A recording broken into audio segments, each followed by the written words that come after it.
No es eso la revolución permanente. Suena a eso. Y por ahí también está bien hacerlo, porque uno no se va a quedar quieto.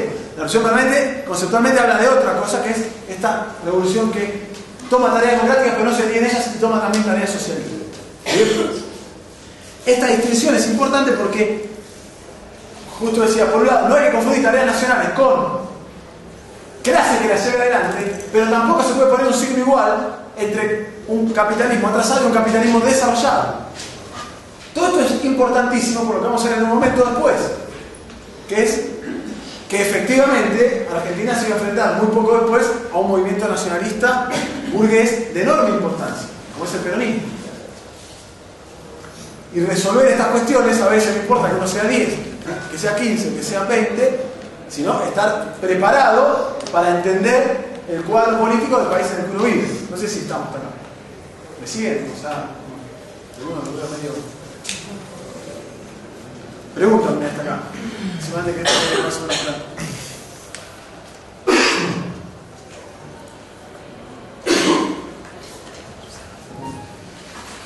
Nada más, nada, una cuestión, ¿se entendió? Sí, bien. Bueno, seguimos. Es importante esta distinción, ¿por qué? Porque en la medida en que no se distingue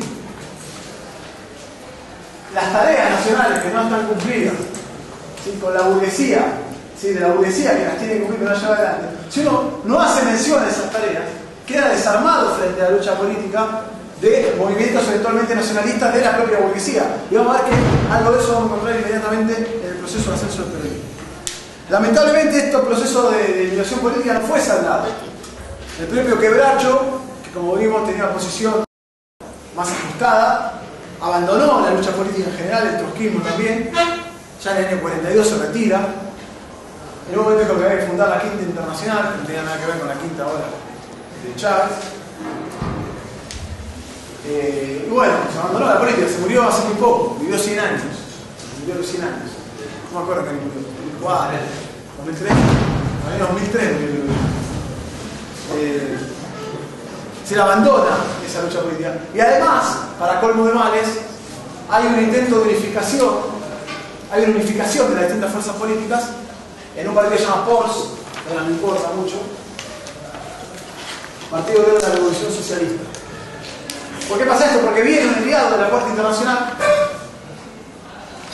ya había muerto Trotsky por el año 40, la Cuarta Internacional trotskista se forma en el año 28. Se llama Jerry Mangan, y de Jerry Mangan logran hacer una unificación de todos los grupos sin saldar estos debates. Esa unificación, como ustedes se pueden imaginar, dura muy poco y termina estallando también muy poco después. Se va a ver otra vez un montón de grupos que son los que vamos a encontrar ahora mismo cuando hablemos de la llegada del peronismo al poder. Bien, para cerrar esta primera parte, ir a la segunda, que es la que tiene que ver con el 17 de octubre y el peronismo. ¿Cómo encontramos, ¿sí?, a la izquierda, a la fuerza de la izquierda, en la antesala del gobierno peronista?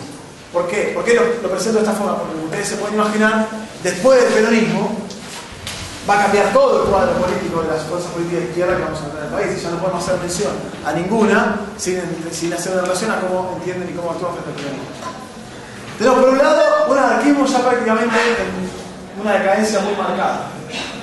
Ya no es una fuerza política trascendente en el movimiento obrero. Por otro lado, en el plano sindical, tres corrientes encontramos que están actuando. Por un lado, los sindicatos vinculados al socialismo, que todavía mantienen algún peso. Esto no los quiero bromar con siglas. La CGT ya se había formado en el año 30 y la CGT en realidad está dividida en dos en este momento. Pero para entender las grandes fuerzas políticas tenemos las corrientes sindicales ligadas al socialismo, las sindicalistas, que ya les queda poco el sindicalismo revolucionario, que tiene una política de tipo más economicista, y las vinculadas al comunismo, ¿sí?, que tiene una importante inserción obrera. Dirige gremios, dirige importantes gremios industriales, porque frente a la defección del socialismo, el comunismo ocupa un lugar, lo cual hace más grave todas sus limitaciones políticas, etc. Y bueno, y las fuerzas trotskistas que, como les decía, ocupan un lugar muy marginal pero que importa políticamente porque importa entender cómo enfrentaron el problema para entender el desarrollo político posterior. Bien, este es el cuadro que nos encontramos cuando tenemos que ver el gran problema que es el origen del peronismo, el ascenso del Perón y la política de la izquierda frente al gobierno del Perón. ¿Cómo? Bueno, es un tema obviamente que da para 40 seminarios, ¿no? Vamos a ir a algunas cuestiones puntuales, algunos ejes que quiero desarrollar. ¿Cómo entender el origen del peronismo? O sea, ¿por dónde entrar? Hay una interpretación más bien tradicional, en sus variantes más gorila o menos gorila, que suele empezar a estudiar el peronismo con las transformaciones de la clase obrera en la década del 30. ¿Por qué digo más gorila o menos gorila? Porque la versión más gorila de esto es la de que el 17 de octubre lo hicieron los cabecitas negras. ¿Qué es lo que está detrás de esa tesis? Que bueno, hay una gran renovación. Alguna vez habrán escuchado esta tesis. ¿En qué consiste? La renovación de la clase obrera, etc. ¿Alguien se la sabe? Claro, vinieron del interior, era una nueva clase obrera, no tenía nada que ver con la vieja clase obrera, consciente y organizada con la izquierda. Era una clase obrera fácilmente manipulable. Vino un líder como Perón, logró manipularla, les dio algo, una sidra y un pan dulce, puede decir la versión más gorila, y se ganó a los trabajadores. Frente a una vieja clase obrera que era consciente, que estaba con los socialistas, que tenía una ideología de clase, pero que no pudo frente al aluvión zoológico. El aluvión zoológico sería la invasión de los cabecitas negros. La versión más sofisticada de esto era el Gino Germani, que desarrolló algunas ideas para mostrar toda la renovación de la clase obrera, que por supuesto es real. Hay un gran desarrollo industrial en los años 30 y hay un aumento enorme demográfico y social y la transformación de la clase obrera. Y en algunos aspectos sí, es una clase nueva. Por supuesto, una clase nueva que se está integrando con la vieja, como no podía ser de otra forma. Frente a esa interpretación creo que hay que abordar un tema que suele ser menos abordado, que es el cuadro político general en el cual surge el peronismo. Que es, en primer lugar, la Segunda Guerra Mundial, que suele dejarse de lado al estudiar el análisis del peronismo. Se suele hacer un análisis puramente sociológico de cuáles eran las transformaciones sociales en la clase obrera que hubo en ese momento. ¿Por qué hago referencia a esto? Porque la Segunda Guerra Mundial provoca un cuadro de gran crisis dentro de la burguesía argentina. Hay una fuerte división. ¿Cuál es la división?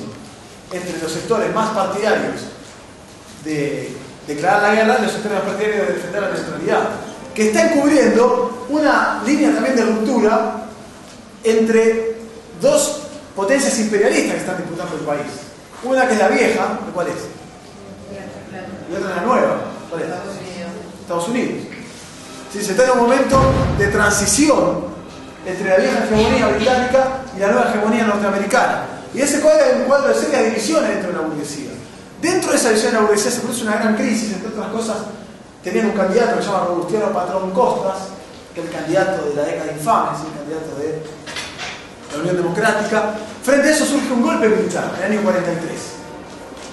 En junio del 43, organizado por lo que se llamó un grupo de oficiales unidos, que sonará de la escuela,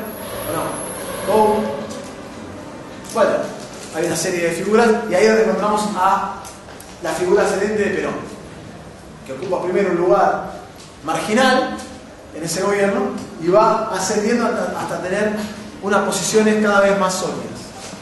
Ahora, ese periodo 43-45, 44-45 de ascenso de la figura de Perón, hay que entenderlo en ese cuadro general de división de la burguesía, de acercamiento hacia el final de la guerra, que lleva a que se vaya alineando todo el sector de la burguesía y el imperialismo con Estados Unidos, y la política del propio Perón, que busca, frente a ese aislamiento, desarrollar una política nacionalista recostada en la clase obrera para buscar un apoyo. ¿Correcto? Un fenómeno que no era nuevo. El propio Trotsky, en vida, lo había caracterizado porque lo tenía bastante cerca. ¿Hablando de quién? De Lázaro Cárdenas, que era el presidente mexicano, un presidente nacionalista mexicano, que incluso era el único que le había dado asilo, porque Trotsky no tenía dónde caerse muerto, les dicen. Pero nadie lo aceptaba, ni siquiera como refugiado. Lázaro Cárdenas nacionaliza el petróleo, Trotsky apoya esa nacionalización del petróleo, y Trotsky elabora una caracterización sobre los gobiernos nacionalistas como una característica de América Latina, ya en la década del 30. ¿Qué es lo que dice Trotsky sobre ese gobierno nacionalista? Que frente a ese cuadro que ya habíamos trazado antes, de burguesía débil, de tareas democráticas no resueltas, hay tendencias de gobiernos nacionalistas que surgen a recostarse en el sector de la clase obrera y a tener algún tipo de roce y enfrentamiento con el imperialismo. ¿Correcto? Sí. Y eso se puede interpretar desde el trotskismo como marcar la Policía Nacional. No, ahora vamos a ver que no, ahora vamos a intentar el detalle. Eso no es. La diferencia, ¿cuál es? Esos gobiernos nacionalistas, primero que en muchos casos van en contra de los intereses de la propia burguesía nacional, que suele ser gorila, la burguesía de esos países. Pero además lo que plantea Trotsky ya tempranamente es que esos gobiernos, lo vamos a desarrollar ahora bien en profundidad, esos gobiernos nacionalistas no van nunca hasta el fondo con esas medidas. Y que por eso la clave es que la clase obrera tenga una posición independiente respecto a esos gobiernos. Y cuando digo independiente, la otra vez tuvimos un debate en la jornada de la fuga, creo que en un sector chavista más ligado a la mesa, entiende cuando uno dice independiente que dice hostil. Creo que en su cabeza funciona de ese modo. Entonces uno dice que sea independiente de Chávez, significa que hay que ser antichavista gorila. Bueno, independiente significa independiente, separado. No estructurado en torno a él, separado. ¿Eso qué significa? Que en el caso en el que haya una medida como la que Trotsky reivindica en Cárdenas, y un enfrentamiento con el imperialismo, se defiende, por supuesto, al país oprimido frente al imperialismo. Trotsky tenía una famosa frase que decía: defiendo, en caso de guerra entre un país oprimido y un país avanzado, defiendo al dictador del país oprimido contra el demócrata del país avanzado. ¿Sí? ¿Se entiende el cuadro? Pero, ¿por qué? Ahora, respecto a lo que decía el compañero, porque esa política nunca va a ser llevada a fondo. Pero vamos a llegar a eso. Volvamos a donde estamos. Este fenómeno que había sido caracterizado, uno lo encuentra en el caso argentino en el año 44-45. ¿Qué es lo que hace Perón en esos años al frente de la Secretaría de Trabajo y Previsión, etc.? Bueno, toma una serie de medidas, ¿sí?, favorables a los trabajadores, que le van ganando una base de apoyo, que se va formando lentamente. No es como dice la interpretación que mencionabas vos, que enseguida manipuló a una clase obrera dócil. Hay muchos estudios que ya están bastante instalados, el de Murmis Importantiero, el de Juan Carlos Torres, que ya han demostrado, y ya son clásicos, ya, que hay una posición bastante compleja hasta llegar a ir aceptando ese acercamiento. Pero lo interesante para entender el fenómeno, que es clave para entender el fenómeno del peronismo el 7 de octubre, es que ya hacia el año 45, es decir, paremos un poquito la película argentina. En general, el problema, hasta en la escuela es así. Uno ve en una unidad el mundo, y en otra unidad ve Argentina. Entonces, hoy en el 45, la parte del mundo, ¿qué dice en el año 45?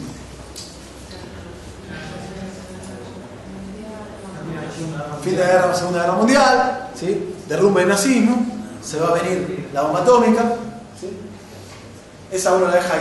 ¿Qué dice nuestra cabeza sobre el 45 en Argentina? Bueno, Argentina estaba dentro del mundo. O sea, veamos las dos cosas en conjunto. Porque mientras eso estaba pasando, también estaba pasando otra al mismo tiempo. Ese es el año. Y ese es el año clave, porque ya en el año 45 el propio Perón, y ahí mostrando lo que decíamos, esos límites del gobierno nacionalista, estaba retrocediendo frente a esa reacción democrática. Pero ¿cuál era el cuadro del año 45 en Argentina? El gobierno de Perón era caracterizado como un gobierno fascista, porque había sido el sector partidario de la neutralidad, el sector contrario a declararle la guerra a los alemanes, etc. Tenía incluso algunas simpatías manifiestas por el fascismo, etc.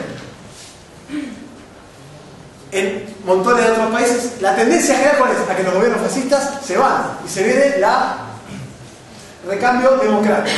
Entonces, el cuadro político del año 45 en la Argentina es el de una unidad de todos los partidos políticos existentes contra Perón, que tomó un nombre famoso. ¿Cómo se llama?